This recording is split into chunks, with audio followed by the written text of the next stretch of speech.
కనీస 44 కార్మిక చట్టాలను పునరుద్ధరించాలని వాటి స్థానంలో చూసినటువంటి 4 కోట్లని రద్దు చేయాలని ఒక డిమాండ్ చేస్తా ఉన్నాం. అట్లాగే కార్మికులందరూ కూడా ఈఎస్ఐ ప్రావిడెంట్ ఫండ్ చట్టాన్ని కల్పించాలని, కనీస వేతనం 26,000 రూపాయలుగా అందరికీ చెల్లించే పద్ధతిలో చట్టం తీసుకురావాలని 73 కనీస వేతన జీవోలు ఉన్నాయి. ఆ 73 కనీస వేతన జీవోలని వెంటనే వాటిని సవరించి విడుదల చేయాలని డిమాండ్ చేస్తా ఉన్నాం. అంగన్వాడీ, ఆశా, గ్రామ పంచాయతీ, మధ్యాహ్న భోజన కార్మికులందరినీ కూడా ప్రభుత్వ ఉద్యోగులుగా గుర్తించాలని చెప్పి, అట్లాగే హమాలి, ఆటో, రిక్షా తదితర అసంఘటిత కార్మికులపై భవన నిర్మాణ కార్మికులకు ఏర్పాటు చేసినట్టుగానే ఒక సంక్షేమ బోర్డుని ప్రభుత్వం ఏర్పాటు చేయాలని, సొంత ఇల్లు లేని వారికి సొంత ఇంటి పథకం కింద డబుల్ బెడ్రూమ్ కూడా కేటాయించాలా, ప్రభుత్వంలో ఖాళీగా ఉన్నటువంటి పోస్టుల్ని వెంటనే భర్తీ చేయాలని, కాంట్రాక్ట్ అవుట్సోర్సింగ్ ఉద్యోగులందరినీ కూడా పర్మనెంట్ చేయాలని చెప్పి సందర్భంగా ప్రభుత్వాన్ని డిమాండ్ చేస్తాం. సందర్భంలో భవన నిర్మాణ కార్మికులకు సంక్షేమ బోర్డు ఏర్పాటు చేస్తే ఇప్పటికీ ఆ అంశాన్ని అందరూ తలుచుకుంటున్నాం. దాన్ని మనం అందరూ కూడా భవన నిర్మాణ కార్మికులు అనుభవిస్తా ఉన్నాం. భవన నిర్మాణ కార్మికులకు సంబంధించినటువంటి ఎంతో కొంత ఉపయోగం జరిగింది.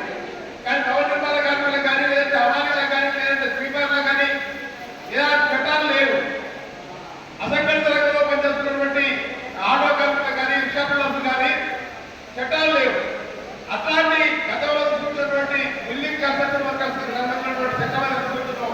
అసంఘటిత రంగంలో పనిచేస్తున్నటువంటి హమాలీ కార్మికులకు కానీ, లేదంటే ఆటో కార్మికులకు కానీ, అసంఘటిత రంగంలో పనిచేసిన అన్ని రకాల కార్మికులకు కానీ తీసుకుంటున్నట్లయితే ఈ రోజు కనీసం కార్మికులకు కనీసం ఇప్పుడు 6 లక్షల ఇన్సూరెన్స్ వస్తా ఉంది భవన నిర్మాణ కార్మికులు.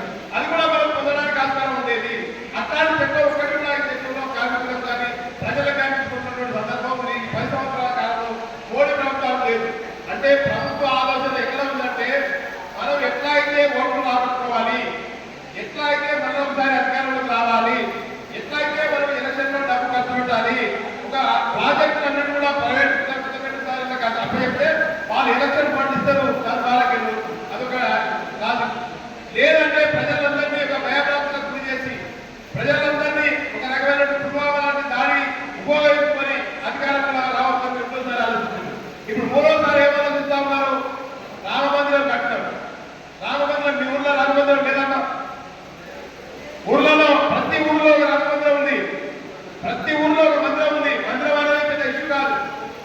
రామ మందిరం కట్టడం అని చెప్పి దాని అంతా కూడా అక్షించాలని చెప్పి మనం వ్యతిరేకించడం కాదు. అదే ఒక ఉద్యమం.